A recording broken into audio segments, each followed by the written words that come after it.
드리겠습니다. 할렐루야. 하나님께서 이 예배 가운데 함께 하실 줄로 믿습니다. 누가복음 5장 말씀을 통해서 함께 나눌 은혜의 제목은 한번 따라합시다. 제자되어. 올해 여러분들 제 오른편을 보면 주제가 뭐예요? 제자되어 153의 비전을 이룹시다. 여러분 제자가 되어야만 하나님의 꿈과 비전을 이루어갈 줄로 믿습니다. 우리가 코로나라는 시기가 있었어요. 힘들고 어려운 시간들이었습니다. 전 세계적으로 거리두기를 할 수밖에 없고 바이러스를 옮기니까. 그래서 직장에 출근하기도 어렵고 학교 가기도 어렵고 교회도 온라인 예배로 예배드리기가 너무나 어려웠어요. 가만히 생각해 보니까 한 3년의 코로나 기간을 통해서 수십 년의 변화가 일어날 걸 변화시켰다. 그 중에 하나가 뭐냐 그러면 신앙생활이 하나님 멀리 가버렸어요. 교회 멀리 가버린 게 우리 신앙인의 모습인데 한국 목회자 협의회에서 조사를 해보니까 한 30%, 29.7%가 줄었다. 예배 참석 인원이 줄었다라는 거예요. 그러니까 우리 교회 외에 다른 교회들은 다 줄었다라고 보시면 돼요. 사람 줄면 헌금 줄고 헌신자 줄고 어려움을 당할 수밖에 없는 게 그런 현실인데 학교 못 가니까 뭐 또 아이들 초등학교 입학하는 아이들에게 어려움이 있다 뭐 그런 이야기들을 합니다. 그런 시기를 우리가 겪으면서 다시 신앙이 회복되어야 되는데 어떻게 하면 회복할 수 있을까? 여러분 제자 되어서 회복되어야 될 줄로 믿습니다. 이 강제 거리두기를 한 대부분의 일들 중에 강제로 거리 좁히기를 한 공간이 있습니다. 그게 어디일까요? 가정이죠. 직장 출근 안 하니까 남편이 가정에 있고 학교 안 가니까 아이들이 집안에 있고 그래서 건강한 가족들은 너무나 행복하고 좋아요. 엄마 아빠 함께 있어서 좋고 교제하니까 좋고 같이 밥 먹고 놀아니까 좋은데 그렇지 않는 건강하지 않는 가정들은 어려움들이 있었다. 전 세계적으로 이혼율이 폭발적으로 늘어났다. 그래서 코로나를 뜻하는 말과 이혼을 뜻하는 디보스가 합쳐서 코비 디보스라는 말이 생길 정도였다라는 거죠. 대한민국은 어땠을까요? 도리어 이혼율이 줄었어요. 세계적으로 특이한 현상인데 이유가 뭘까? 대한민국은 회사 끝나고 집에 안 오고 회식 문화가 너무 발달이 되어 있어서 부어라 마셔라 고주망 때 돼서 1시, 2시, 3시에 들어오니까 가정에 불화가 일어나는데 코로나 때문에 술로 안 먹으니까 뭐가 줄었어요? 싸우는 일이 줄고 이혼율이 줄었다. 뭐 그런 재미있는 통계가 있고 또 가장 가까이 있는 가족, 부모, 자녀 외에는 더 먼 가족들은 만날 기회가 점점 줄죠. 시댁 갈 일이 줄고 친정 갈 일이 줄고 친척을 만날 기회가 주니까 이혼율이 줄었다. 뭐 그렇게 통계가 나오고 웃지 못할 이유는 경제적인 어려움이 있으니까 위자료를 못 줘서 이혼하지 못한다. 뭐 이런 이유도 있다라는 거예요. 어쨌든 근데 사회적인 많은 변화 속에 저는 고민이 뭐냐면 교회 오는 사람들이 줄고 성도들이 줄어드니까 그게 목회자의 고민이고 기도 제목이죠. 하나님 어떻게 하면 됩니까? 그래서 재작년 한 1년 가까이 제가 리서치를 했습니다. 교회마다 어떤 교회가 잘 모이고 은혜스럽고 행복한 교인인가. 그 결론을 내린 게 뭐냐면 가족 같은 교회, 가정 같은 교회. 그래서 우리가 2024년부터 진구역밖에 없었는데 셀이라는 조직을 하나 더 만들어서 그럼 생뚱맞게 목사가 셀을 나누었습니다. 그래서 셀별로 모여세요. 오후 둘째 주는 셀 교제 예배입니다. 오후 예배도 안 드립니다. 뭐 이렇게 하는 낯선 환경이 어디서 나왔냐 그러면 여러분 교회도 덜 떨어지고 빨리 회복하는 교회가 어떤 교회냐 하면 가정 같은 교회, 가족 같은 교회. 일주일에 한 번 만나지만 여러분 피를 나눈 형제 자매보다 더 끈끈한 정을 나눌 수 있는 공동체가 이 교회 공동체인데 그렇기도 하고 그렇기도 안 하기도 해요. 그러나 저와 여러분들이 다니는 우리 교회는 가족 같은 교회가 되어야 될 줄로 믿습니다. 그 교회가 부흥하고 성장하더라라는 거예요.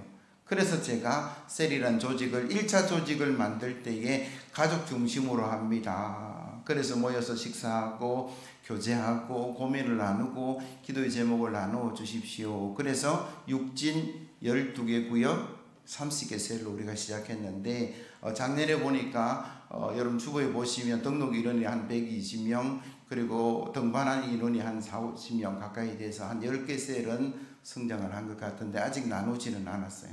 올해에 어느 정도 더 가서 6개월 정도 이선 교제한 다음에 다시 셀을 확장하고 분가하기를 원하는데 그 계획을 세우고 그 기도를 하다 보니까 셀을 리드할 일꾼들이 필요하다라는 필요성을 느끼게 됐어요. 그래서 작년의 주제가 제자 되어 제자 세우자, 올해는 제자 되어 153의 비전을 이룹시다. 여러분 교회 좋은 일꾼이 많아야 될 줄로 믿습니다. 내가 좋은 일꾼 되어야 될 줄로 믿습니다. 내가 예수님의 제자가 되어서 이 사명을 감당해 나가서 이 땅에도 복을 받고 하늘나라에서 복을 받는 저와 여러분들이 되어야 될 줄로 믿습니다. 왜 셀이냐 그러면 교제할 수 있는 최소의 인원 너무 20명 30명이 모여서는요 이게 시간도 너무나 많이 걸리고 이동하기도 힘들고 그래서 한 4, 5명의 조직이 되면 고민을 나눌 수 있고 함께 기도의 제목을 나눌 수 있고 같이 밥도 먹을 수 있고 식구처럼 할 수 있는 부분인데 그래서 1, 5, 3은 100개의 셀을 만드는 게 그리고 500은 등록교인 500 그리고 출석교인 300인데 왜 제가 500이라는 숫자를 가지고 기도하냐 그러면 담임 목사가 얼굴을 알고 그를 위해서 매일 기도할 수 있는 인원이 1000명이 되고 10,000명이 되면 할 수가 없어요. 그러니까 제가 감당할 수 있는 인원이 최소한 한 500명은 감당할 수 있겠다. 그래서 153의 비전이 이루어지는데 저와 여러분들이 기도하는 가운데 이 꿈을 이루어가기를 예수 그리스도의 이름으로 기원합니다. 이 일들에 필요한 사람이 제자되어 여러분들이 다 제자되기를 예수 그리스도의 이름으로 기원합니다. 여러분 주보에 보시면 제일 앞장에 있는데 한번 같이 읽어볼까요? 제자되어 153의 비전을 이룹시다. 실선상은 1, 2, 3, 4 시작. 예수님의 제자가 되게 하소서. 제자 훈련에 참여하게 하소서. 예수님의 제자를 기르게 하소서. 153의 비전을 이루게 하소서. 이 출발이 제자라는 거죠. 그래서 오늘 본문으로 돌아가면 제자 베드로가 예수님의 부름을 받고 그 인생을 하나님께 드리는 어떤 시작 부분을 우리가 보게 되는데 왜 베드로일까? 여러분 가톨릭은 1대 교황이 누구예요? 베드로입니다. 우연히 내지는 하다 보니까 베드로가 1번이 되었다, 수제자가 되었다라는 것이 아니고 성경에 보니까 예수님은 계획 없이 안 움직이시고 준비 없이 안 가시는 분이 예수님인데 그럼 베드로를 세웠다면 분명히 이유가 있다라는 거죠. 그래서 이 본문을 통해서 저와 여러분들이 베드로처럼 좋은 제자가 되어서 하나님께 영광을 돌리는 복된 성도 되기를 예수 그리스도의 이름으로 기원합니다. 제자 베드로는 오늘의 실패 가운데에서도 내일의 만선을 준비하는 자세였다. 2절 말씀 보시면 이렇게 시작합니다. 호숫가에 배 두 척이 있는 것을 보시니 어부들이 배에서 나와서 그물을 씻는지라. 한번 따라 합시다. 그물을 씻는지라. 그럼 그물을 씻는다라는 것은 뭐예요? 내일 나는 다시 고기 잡으러 갈 것이다 라는 오늘의 준비라는 거죠. 이 부분 여러분들이 다 알고 계시잖아요. 베드로가 밤새도록 수고했는데 고기 몇 마리 잡았습니까? 한 마리도 못 잡았어요. 어찌 말하면 실패고 어찌 말하면 피곤함이고 짜증남이고 고통스러운 일인데 우리는 실패하면 어떻게 합니까? 부어라 마셔라 에이 도망가는 사람이 있는데 오늘 베드로는 뭐 하고 있어요? 에이 오늘은 비록 한 마리도 못 잡았지만 내일 나는 많이 만선하리라. 그렇게 하면서 지금 그물을 깃고 있는 거고 그물을 씻고 있는 거죠. 그 내일을 준비하는 베드로를 향해서 누가 다가가신 거예요? 예수님이 다가가셨고 너 나와 함께 하늘나라 이루어 가보자 그렇게 말씀하고 있다라는 거죠. 여러분 2025년 알지 못하는 미래지만 하나님께서 여호와 일의 복을 예비하고 계시는 줄로 믿습니다. 우리가 믿음으로 준비하고 우리가 기도로 준비하면 그 복이 나의 것이 될 것이다. 그게 오늘 성경의 말씀인데 준비되지 않아서 누리지 못하는 사람들이 너무나 많아요. 시편 81편 10절 이하의 말씀 같이 읽어봅니다. 시작.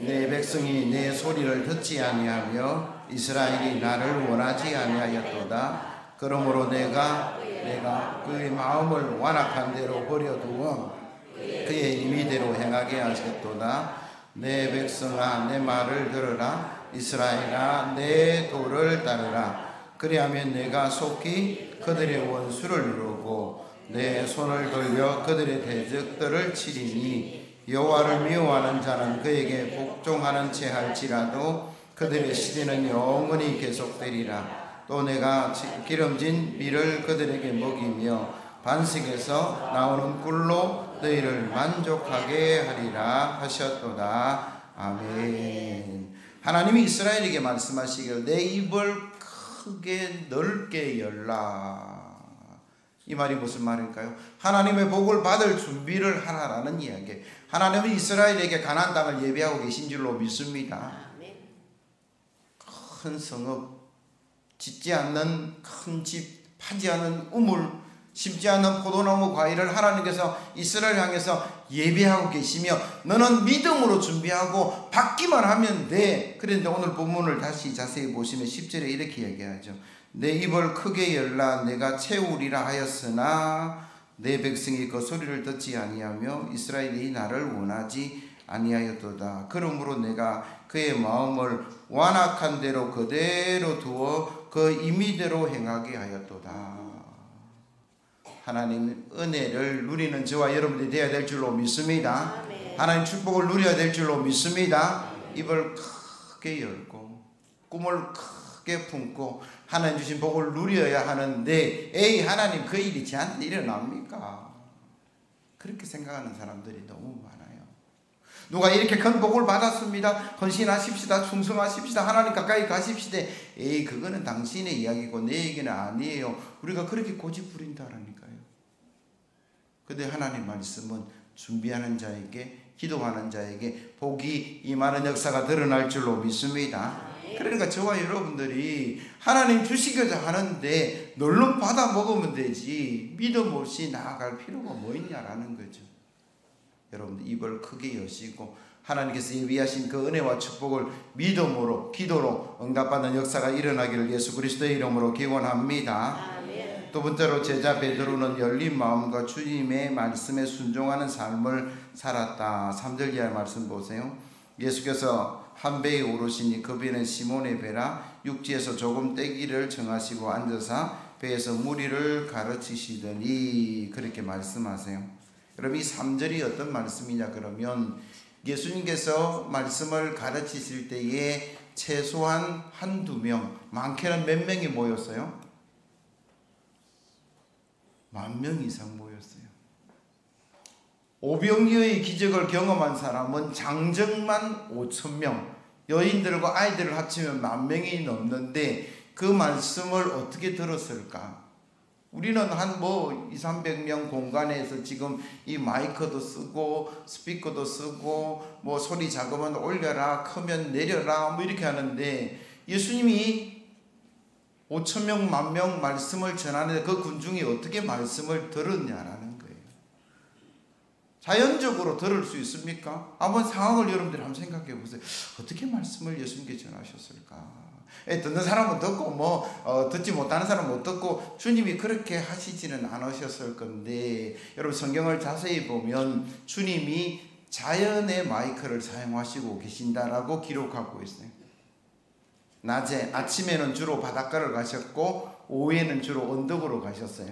팔복은 언덕에서 말씀하신 것이고 여러분 오늘 본문은 이른 아침이니까 바닷가에 가서 말씀하셨어요. 여러분 이 바람이라는 자연 어떤 마이크는 온도 차에서 생기잖아요. 바람이 부는 것은 높은 온도에서 낮은 온도의 공기의 흐름을 우리가 바람이라 그러는데, 여러분 바다와 육지가 데워지는 속도가 다르고 식는 속도가 달라서 지구가 태양을 받았는데 바다가 늦게 식는다라는 거예요. 그러니까 주로 아침에는 해풍이 불어서 낮에는 땅이 데워져서 육풍이 부는 그런 어떤 자연적 현상이 있다는. 그 성경을 여러분 마태복음, 마가복음, 누가 요한 자세히 보면 예수님께서 왜 아침에 베드로에게 가셨을까라는 부분에 있어서 보면 해풍이 불고 바람을 던지고 주님 말씀하시니까 저 멀리까지 말씀이 전해지는데, 예수께서 한 배에 오르시니 그 배는 시몬의 배라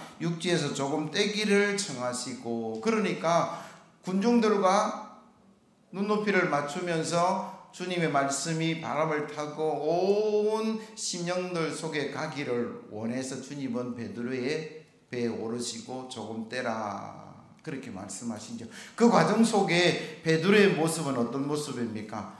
밤새도록 수고했는데 한 마리도 못 잡았어요. 피곤하고 짜증나고 기분이 썩 좋지 않은데 주님이 야, 네 배에 좀 올라가자. 그 정도까지는 모르겠는데 야, 좀 배를 떼서 움직여줘라. 근데 성경을 보니까 베드로가 짜증냈다, 싫어했다, 거절했다는 말이 없어요. 그대로 열린 마음이죠. 예, 제가 주님한테 시간과 공간을 내어드리겠습니다 라고 그는 그의 삶의 시간과 공간을 내어드린 거죠. 사랑하는 성도 여러분, 2025년 하나님께 여러분 시간을 드리기를 예수 그리스도의 이름으로 기원합니다. 아멘. 1년 360일 모든 사람에게 공평하게 주어진 시간인데, 그 시간을 죄를 짓는 데 쓰는 사람이 있고 선한 일을 감당하는 사람이 있고 하나님 나라를 위해서 쓰는 사람들이 있다라는 거예요. 우리에게 주어진 시간 정해져 있지만 하나님 예배의 시간으로 내어드리고 하나님 은혜의 시간으로 내어드려서 주의 영광을 돌리는 저와 여러분들이 되어야 될 줄로 믿습니다. 아멘. 왜 우리가 그렇게 해야 되냐 그러면 베드로가 그 공간을 내어줌으로써 가장 가까이에서 하나님 말씀을 들었어요.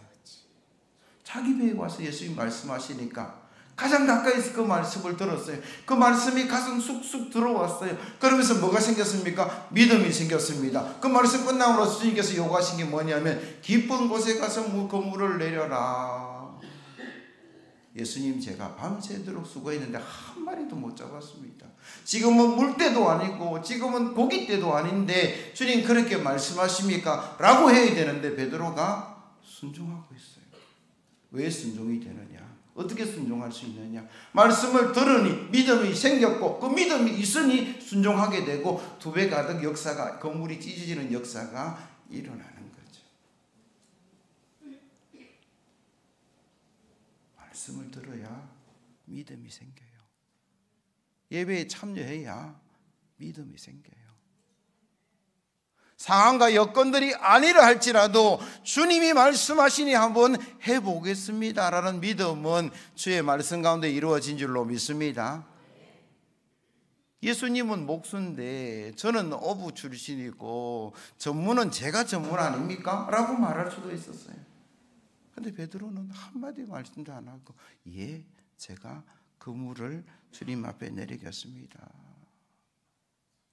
예수 그리스도를 향한 시간과 공간을 내어드리고 그 속에서 주의 말씀을 듣고 믿음이 생겨서 순종하니까 그물이 찢어지는 역사가 일어났다라고 성경은 말씀하는데 2025년 우리 가정, 여러분들 가정, 여러분 모든 삶에 이런 역사가 일어나기를 예수 그리스도의 이름으로 기원합니다. 순종할 때 복이 생긴다. 제가 수십 번 이야기한 것 올해 첫 주 다시 말씀을 드리면 여러분 성경에 보니까 완벽한 복을 받은 사람이 누구예요? 이삭입니다. 이삭은 물질의 복을 받았어요. 100배, 농사지어서 100배, 창대, 왕성, 거부, 심이 많아, 때를 이루고 시기 받을 정도 7개 단어를 가지고 기도하시면 좋겠습니다. 한번 따라합시다. 100배, 창대, 왕성, 거부, 심이 많아, 때를 이루어 시기 받을 정도로 복을 주소서. 이삭이 받은 복이, 물질의 복이 이거였어요. 그걸로 끝나지 않았어요. 샘을 팔 때마다 뭐가 나왔어요? 물이 나왔어요. 이 물은 사람도 살리고 가축도 살리는 거죠. 그래서 생명의 복, 건강의 복을 누렸다라는 거죠. 세 번째 누린 복이 뭡니까? 샘 파니까 야 질투해서 시기해서 쫓아냈던 그 그랄의 왕과 군대 장관이 찾아와서 야 보니까 하나님이 너와 함께 하되 미안하다, 잘 지내보자, 우리와 함께 하자, 계약 맺자. 관계 회복의 복이라는 거예요. 물질의 복만 받으면 물론 물질 많으면 좋겠죠. 그런데 건강 없으면 그건 무슨 소용이 있냐라는 거죠. 물질의 복을 받았습니다. 건강합니다. 손가락질 밟고 살아가면 그게 무슨 복입니까? 좋은 관계 속에 사랑받고 칭찬받고 격려받고 당신이 최고입니다. 이게 관계 회복인데, 여러분 이삭이 누린 그 복은 완전한 복인 줄로 믿습니다. 옆에 있는 성도들 이렇게 인사해요. 이삭의 복을 받읍시다. 이삭의 복을 받읍시다. 그 이삭의 복이 어떻게 출발하느냐? 창세기 26장 1절에서 6절 말씀. 아브라함 때에 첫 흉년이 들었더니 그 땅에 또 흉년이 들어 이삭이 그랄로 가서 블레셋 왕 아비멜렉에게 이르렀더니 여호와께서 이삭에게 나타나 이르시되 애굽으로 내려가지 말고 내가 내게 지시한 땅으로 거주하라. 이 땅에 거류하면 내가 너와 함께 있어 내게 복을 주고 내가 이 모든 땅을 너와 내 자손들에게 주리라. 내가 내 아버지 아브라함에게 맹세한 것을 이루리라. 내 자손을 하늘의 별과 같이 번성하게 하며 이 모든 땅을 내 자손에게 주리니 내 자손으로 말미암아 천하 만민이 복을 받으리라. 이는 아브라함이 내 말을 순종하고 내 명령과 내 계명과 내 율례와 내 법도를 지켰음이라 하시니라. 이삭이 그랄에 거주하였더니. 그거예요. 가뭄이 들어서 나일강을 향해서 애굽으로 내려가는데 하나님께서 야 그까지 가지 말고 그랄에 머물러. 그러면 내가 너에게 복을 줄게. 하나님 황량한 모래바람만 보입니다. 그렇게 말하지 않았어요. 여기는 내 고향 땅도 아니고 낯선 곳입니다 라고 말하지도 않았어요. 하나님 말씀하시니 하나님께서 복을 주실 줄로 믿고 그렇게 하겠습니다가 농사지어 백배 역사가 일어난 줄로 믿습니다. 그래서 우리는 여건을 생각하고 환경을 생각하고 내가 계산하는데 그거 아니더라도 하나님께서 역사하시면 완전한 복이 임할 줄로 믿습니다. 물때도 아니에요. 고기 때도 아니에요. 예수님은 목수예요. 그런데 주님 말씀하시니까 제가 따라가 보겠습니다. 2배 가득 역사가 있는 줄로 믿습니다. 우리는 그 결과를 너무나 좋아하는데 결과만 가지고 이야기하시면 안 돼요. 그 결과 이전에 2배 가득 건물이 찢어지는 그 축복 앞에는 하나님 말씀에 순종함이 있었고 그 말씀에 들음이 있었고 그 말씀을 듣기 위한 공간과 시간의 허락이 있었다라는 거예요. 이 바쁜 시간에 뭘 또 금요 기도회를 만들어서 기도하라 그럽니까? 수요일 날 어떻게 옵니까? 새벽에 어떻게 옵니까? 주일 한번 오는 것도 힘든데 물론 그럴 수 있어요. 그러나 내 평생 예배자로 성공하리라. 하나님의 그 은혜 속에 나아가리라 결단할 때 하나님 예비하신 은혜가 우리 속에 가득 차고 넘쳐날 줄로 믿습니다. 베드로가 이 축복을 누렸는데 희한한 반응을 일으켜요. 주님 나를 떠나십시오. 나는 죄인입니다. 그럼 8절 이하의 말씀 보세요.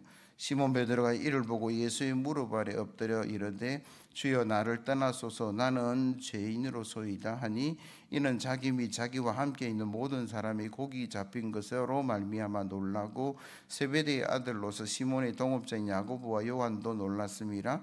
예수께서 시몬에게 이르시되 무서워하지 말라. 이제 후로는 내가 사람을 취하리라. 아멘. 놀랐다.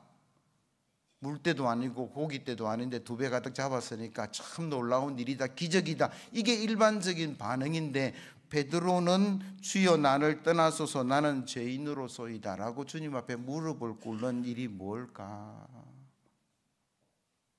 베드로가 말씀을 듣고 하나님의 역사 가운데 자기 자신을 본 거죠. 믿음 없는 베드로, 순종하지 못했던 베드로를 그런 보고 있다라는 거죠. 이 본문을 더 자세히 이해하기 위해서는 요한복음 1장 35절 이하의 말씀이 필요한데 한번 보시고 같이 읽어봅니다. 시작. 또 이튿날 요한이 자기 제자 중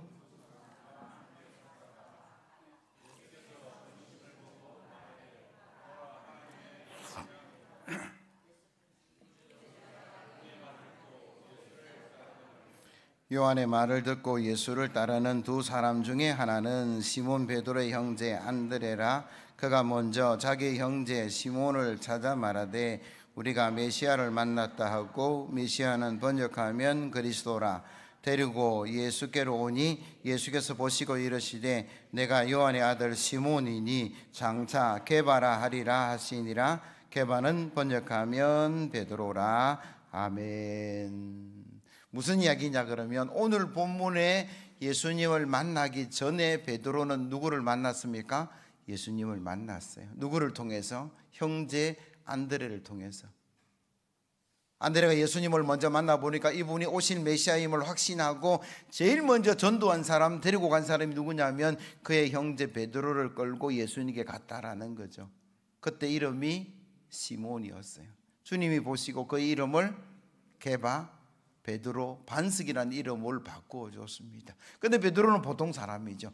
장모의 열병이라고 이야기하는 걸 보면 그는 가족이 있었고 자녀가 있었고, 메시아를 만났음에도 불구하고 결단하지 못한 것이 뭐냐 그러면 먹고 사는 문제가 우선이니까 고기도 잡아야 되고 그것을 팔아서 자녀도 길러야 되고. 그런데 오늘 본문의 베드로는 그걸 위해서 애쓰고 수고하고 노력한 사람이었어요. 밤새도록 수고하고 애썼습니다. 누구를 위해서? 가족을 위해서, 자녀를 먹이 살리려고. 그런데 그는 실패하였다라는 거죠.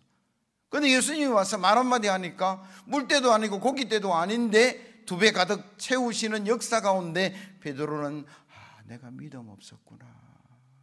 주님이 말씀하시면 해결되는데 내가 하려고 하고 내가 애를 썼고 내가 계산했고 내 계획이, 내 자녀가, 내 가족이 앞서 있으니까 주님은 뒷전이었고, 그래서 실패하고 한 마리도 못 잡았는데 주님께 맡기고 주님 하라는 대로 하니 때도 아니고 상황도 아니고 이해도 안 되는데 2배 가득 채워서 수많은 사람들이 춤을 추고 놀라는 그 기적 앞에 베드로는 주님 죄송합니다. 제가 믿음이 없었습니다. 그래서 근심했고 염려했고 걱정했고 내 계산만 앞세워서 많은 이들을 가슴 아프게 했습니다. 하나님, 제가 믿음이 없습니다. 저를 떠나십시오. 나는 죄인입니다. 라고 지금 고백하고 있는 거예요. 그러니까 베드로가 특별한 사람이 아니었어요. 저와 같은 사람이었고 여러분과 같은 사람이죠. 왜?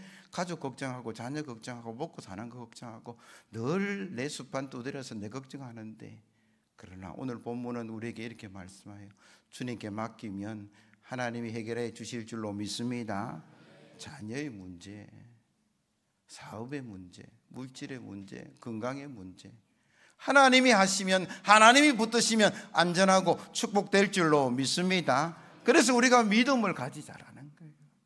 2025년 하나님 은혜와 축복이 예비되어 있는데 그거 믿지 못하고 말하고 행동하고 싸우고 다툴 때가 얼마나 많으냐라는 거죠. 그리고 주님의 축복의 현실에 부딪히니까 그때서야 베드로가 깨닫는 게 뭐냐면 내가 잘못했구나. 근데 그 다른 사람은 깨닫지도 못했죠. 베드로만 깨닫고 무릎 꿇고 주님 나를 떠나십시오 라고 이야기한 거예요. 그러나 주님은 그를 부르시고 제자 삼아 주셨다. 그렇게 말씀하고 계시는 거죠. 그리고 저와 여러분들이 예수 그리스도께 맡길 때도 있고 안 맡길 때도 있고, 베드로도 가만히 보면 믿음 충만할 때는요 무리를 걸어갔어요. 그렇지 못할 때는 쑥 빠지면서 주님 살려주십시오, 믿음 없는 자여, 이렇게 이야기하죠. 주는 그리스도시요 살아계신 하나님의 아들입니다라고, 바요나 시모나 내가 복이 있도다, 천국의 열쇠를, 그러면서 그럴 때도 있었는데 주님 십자가 가로막아서 사단아 내 뒤로 물러가라, 뭐 이런 어떤 베드로의 모습이 동시에 일어난다라는 거죠. 그가 언제 완벽에 가까운 사역을 이루어갔느냐, 성령 충만할 때. 사도행전 2장 13절 이하의 말씀.